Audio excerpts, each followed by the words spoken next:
Assalamualaikum warahmatullahi wabarakatuh. Jumpa lagi dengan saya di channel Purbudget Miko. Hari ini saya akan share kepada Bapak Ibu, teman-teman semuanya terkait tentang Scopus dan bagaimana menulis pendahuluan. Ya, menulis pendahuluan, alur pendahuluan agar tembus Scopus Q 2. Nah, ini adalah artikel saya bersama tim saya yang telah publish di Q 2 dan kita akan sharing tentang bagaimana menulis alur pendahuluan dengan model yang sederhana namun bisa tembus Scopus Q 2. Nah, ini teman-teman Bapak Ibu bisa cek bahwa JWEE, Journal Women's Entrepreneurship and Education, ini Q 2 ya. Q 2 ini historinya. Nah, Q 2 ya bisa dilihat dengan SJR 0,3, kemudian H indeksnya 7. Nah, silahkan ya Bapak Ibu cek ini Q 2. Nah, ini adalah alur dari pendahuluan saya ya. Kita lihat sekilas sebelum nanti saya akan bahas lebih detail. Nah, ini ya sekilas untuk pendahuluan sekitar kurang lebih berapa halaman ini? Kurang lebih 4 halaman ya. 4 halaman dengan abstrak. Ya, mungkin padatnya itu 3 halaman. Nah, bagaimana cara menyusunnya? Ya, padahal kalau Bapak Ibu teman-teman lihat ya, secara model ini benar-benar sangat sederhana. Kenapa saya katakan sangat sederhana? Dari sisi hipotesis nih ya, biasanya teman-teman Bapak Ibu itu terkukung oleh kerangka konseptual yang harus harus ribet lah menurut saya. Semakin ribet model kerangka penelitian itu semakin bagus. Nah, itu sebenarnya menurut saya itu tidak sepenuhnya itu benar ya. Karena itu berarti hanya perspektif kuantitatif dari sisi variabel, jumlah variabel, kemudian jenis variabel ya, hanya fokusnya ke sana. Padahal esensinya kalau di Scopus itu ya temuannya apa, novelty-nya apa, gaps-nya apa ya. Walaupun dengan model yang sangat sederhana ya, sebenarnya ini panjang ya, historinya panjang nih, saya kemudian bisa publish di Q2 ini panjang ya. Ditolak berbagai jurnal Scopus ya, bahkan di JWE ini saya tuh 3 kali ditolak Bapak Ibu ya. Silahkan dicoba ya. Ini adalah submit saya yang keempat ya, setelah perbaikan, under review ya, ditolak. Pertama ditolak karena tidak ada novelty katanya ya, kemudian ditolak under review ya, sampai pada akhirnya di review sampai tahap kedua. Pada akhirnya alhamdulillah rezeki saya bisa accepted dengan hanya 2 model, dan ini modelnya hanya 2 hipotesis ya, moderasi dan regresi ya. Jadi regresi sederhana dan moderasi ya. Nah, Bapak Ibu bisa cek nanti ya artikelnya. Mungkin saya akan share juga artikelnya, link artikel di deskripsi diri, sehingga Bapak Ibu bisa melihat gambaran umum terkait alur dari saya membuat artikel ini ya. Nah, secara lebih detail ya, saya akan diskusi ke Bapak Ibu dan teman-teman semuanya itu alurnya ya, bagaimana alurnya ya. Saya membiasakan menyampaikan kepada teman-teman Bapak Ibu itu segitiga terbalik. Boleh dari sumber manapun, yang jelas kita mengadopsi dari sisi piramida terbalik.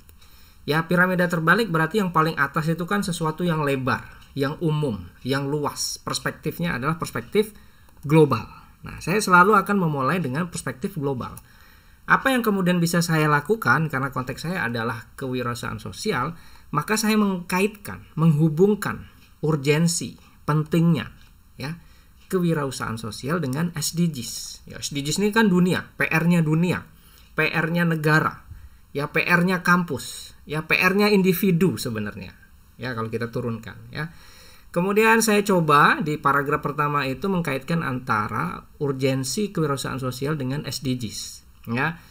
Saya buat poin-poin dulu. Kewirausahaan sosial tidak hanya mengubah hidup pengusaha tetapi juga pemberdayaan orang lain ya. Kemudian juga terkait pencapaian SDGs. Goals SDGs itu akan lebih tercapai ketika banyak secara kuantitas dan kualitas dari wirausaha sosial dunia ya. Kemudian juga bisa mengurangi kemiskinan. Nah, ini kan berarti menjadi penting ya, bahwa kewirausahaan sosial itu juga bisa mengurangi kemiskinan di suatu negara Nah, ini tentu riset-riset seperti ini sangat bernilai tinggi ya menurut saya karena aplikatif. Ya, aplikatif itu riset tidak hanya publish, tapi riset juga menunjang orang-orang untuk bisa berbuat sesuatu langsung ke negaranya, ya. Kemudian paragraf selanjutnya saya kemudian mulai mengkaitkan data pendukung atau fenomena atau keterkaitan. Ya, saya betulan dari kuantitatif mainstream. Ya, saya orang ekonomi, saya orang manajemen. Riset saya majority itu kuantitatif. Sehingga rasanya tidak afdol. Ya, rasanya tidak baik menurut saya atau kurang pas atau saya kurang nyaman ketika saya tidak bisa membuat ya di pendahuluan itu data pendukung atau fenomena atau apapun yang terkait dengan topik kita. Topik kita adalah wirausaha sosial. Sehingga saya, karena penelitian saya di Indonesia, ya saya akan jelaskan, paparkan sedikit tentang populasi pengusaha di Indonesia. Ya, mulai dari populasi pengusaha secara general. Ya, general itu berarti belum wirausaha sosial, ya. Kemudian juga wirausaha sosial. Nah, betulan saya dapat pengusaha sosial di Indonesia dari berbagai literatur ya, termasuk dari laporan Global Entrepreneurship Monitor yang menunjukkan hanya 5% pengusaha sosial di Indonesia. Ya, Bapak Ibu bisa telusuri di situs resminya. Ya, jangan di website-website yang hanya menyadur dari beberapa laporan. Ya, saran saya langsung ke website si pembuat laporan yang mempublish laporan. Ya, ini juga ada 1388 ya pada tahun 2020. Saya kira ini jumlah yang sangat sedikit ya jika dibandingkan dengan pengusaha dunia lain.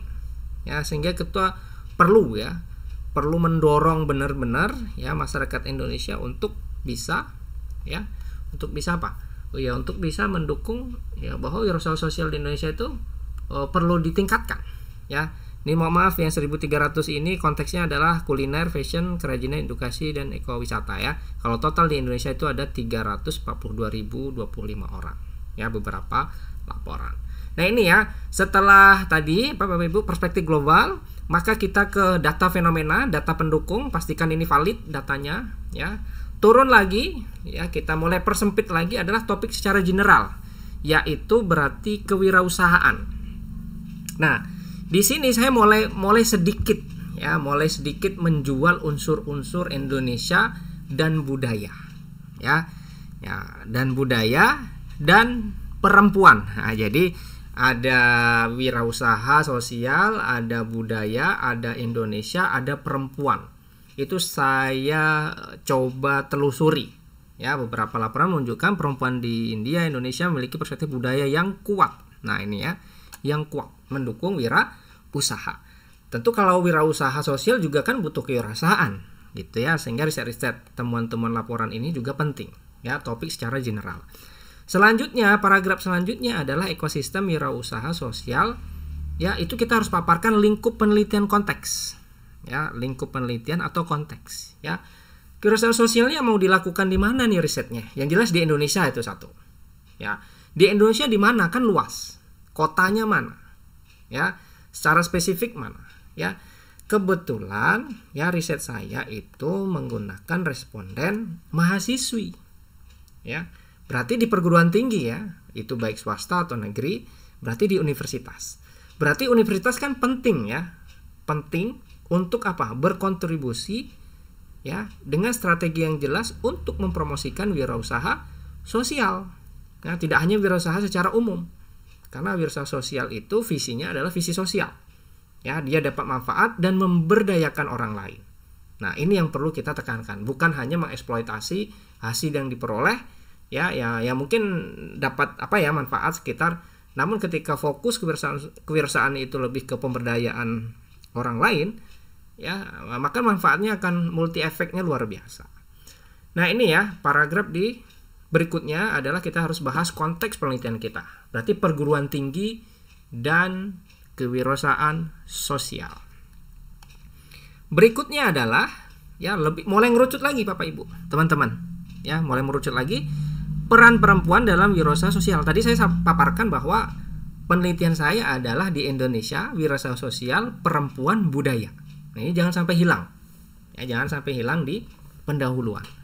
Maka ya saya harus cari literatur apa yang sudah diteliti ya dan belum diteliti tentang hal ini, tentang perempuan, tentang wirausaha sosial. Ya, apa sih yang sudah? Ya, saya kasih lah. Ya, saya beri sana paparan-paparan temuan-temuan riset terdahulu. Ya. Nah, saya mulai mengarah nih ke novelty sebenarnya, ya. Baru mulai ya intro di novelty. Ya, perempuan dalam wirausaha sosial memiliki karakteristik yang khusus, berarti kan menarik. Studi menunjukkan korelasi antara wirausaha sosial perempuan dan kecenderungan mereka termotivasi oleh masalah sosial dan empati. Beberapa riset menunjukkan bahwa perempuan itu lebih memiliki empati yang tinggi ketimbang laki-laki. Nah, inilah kenapa penting bahwa perempuan itu menjadi seorang wirausaha sosial. Ayo kita giring ke sana, ya. Empatinya tinggi, ya. Kemudian rasa kasih sayangnya tinggi sehingga melihat lingkungan itu dia pengen bergerak, bergegas untuk berbuat sesuatu. Ini by research. Berikutnya adalah mulai kita menjual riset gaps, kemudian juga usaha menciptakan novelty. Kenapa saya ketik di sini, saya tulis di sini usaha menciptakan novelty? Karena kita sering ini kayaknya novelty, tapi kadangkala orang membaca ini nggak novelty, ya ini biasa saja. Ya, maka saya tulis usaha menciptakan novelty.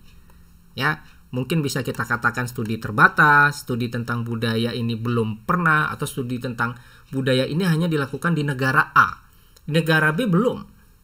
Ya, tentu bisa saja berbeda hasilnya. Nah, ini perbedaan gender dan kewirausahaan sosial. Nah, ini banyak. Nah, lagi-lagi tadi Bapak Ibu teman-teman, budaya perempuan wirausaha.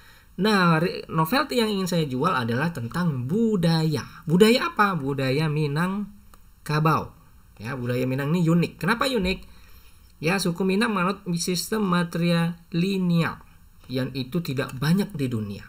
Di Indonesia juga tidak banyak. Di mana garis keturunan dan warisan diturunkan melalui jalur perempuan.